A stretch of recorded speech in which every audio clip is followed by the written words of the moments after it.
Hello, everyone, and welcome back to the Learning Room. This is Lecture 8 of our crash course in Morphology.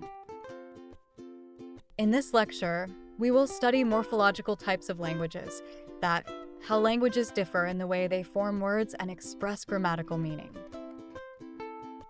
Let's begin. Morphology is not just about existence of morphemes in words, but also about how they are organized inside words. Different languages package meaning differently. Some use many separate words. Some build long, complex words. Some combine multiple meanings into a single form. This classification of typology of languages is based on the composition of morphemes inside the structure of a word is known as morphological typology or typology of languages. But remember, morphological types are tendencies, not rigid categories. A single language may show features of more than one type. This morphological typology classifies all languages on the basis of three characteristics, and these three characteristics are: first, the number of morphemes per word; second, the degree of fusion between morphemes; and third, how grammatical relationships are expressed. There are two main categories of typology of the languages on the basis of these characteristics. First is the analytic language, or it is also known as isolating language. Second is synthetic language. Now let's talk about analytic language. An analytic or isolating language is one in which words usually consist of a single morpheme. And typically, analytic languages have low morpheme per word ratio, especially with respect to inflectional morpheme. Moreover, grammatical meaning in analytic language is expressed through word order, function words, and context. In analytic language, there is little or no affixation. The languages which fall under this topological category are Vietnamese, Mandarin, Chinese, Cambodian, and Thai. And remember, these key characteristics of analytic languages. First, one morpheme means one word. Second, no inflection or very minimal inflection.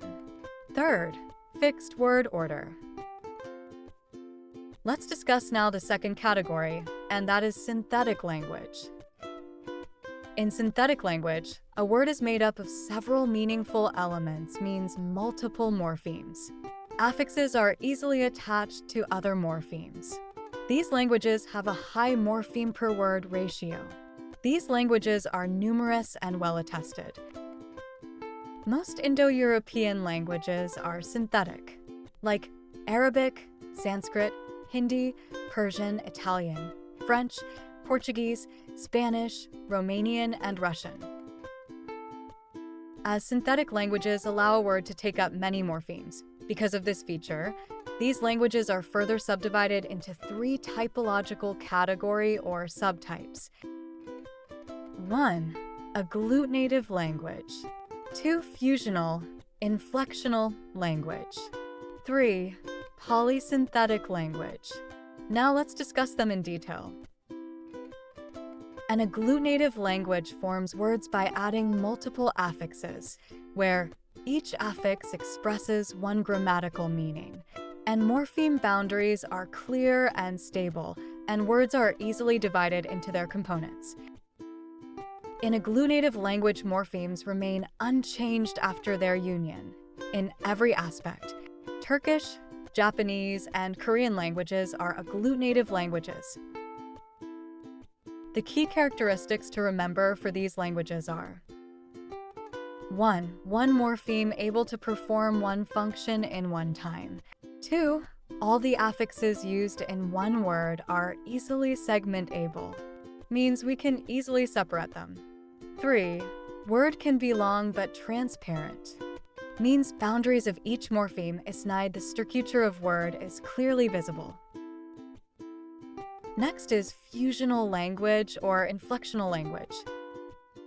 A fusional language uses affixes that express multiple grammatical meanings simultaneously and have less clear morpheme boundaries.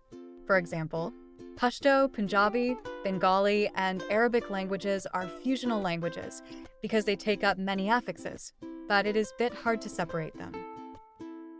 And the important key characteristics of such languages are 1. One morpheme has several meanings. 2.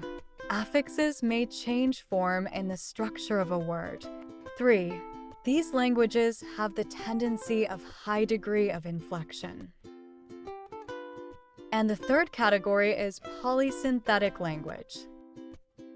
A polysynthetic language forms very long words that can function as an entire sentence. And word boundaries are not clear in these languages. A word look like a sentence and act like a subject, object, and verb. Example of these languages are Basque, Hungarian, and Georgian. Key characteristics of these languages are 1. These languages are extremely high morpheme per word ratio. 2. In these languages, words incorporate into other categories, for example, incorporation of nouns into verbs. 3. In these languages, a single word may express subject, object, tense, and aspect. These languages have some learning challenge also, that they are morphologically dense and require deep morphological parsing skills to break a word into its rightful components or morphemes.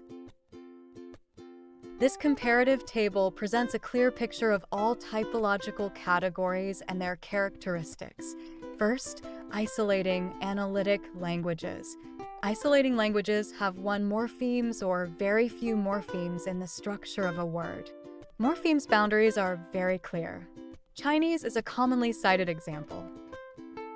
Second category is agglutinative languages. Agglutinative languages allow multiple affixes to attach to a single root.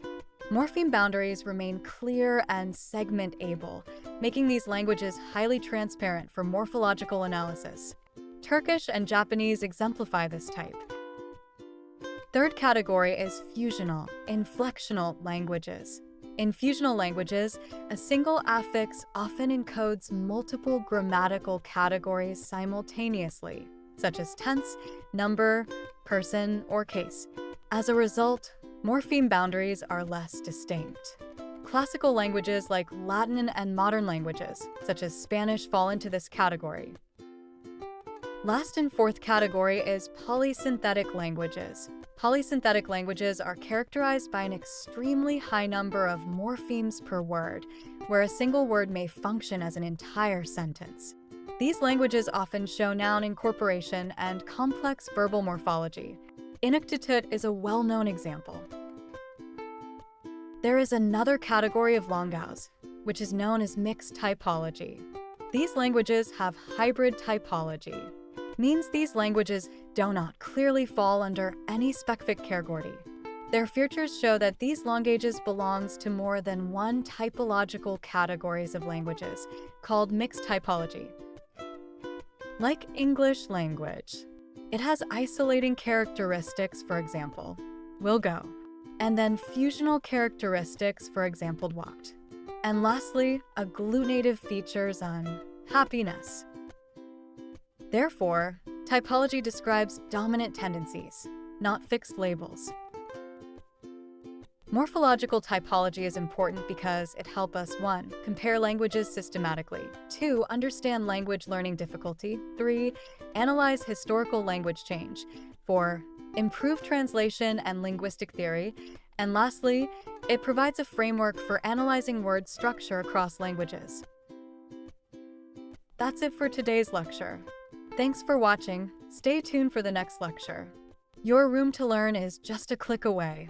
Like and subscribe today.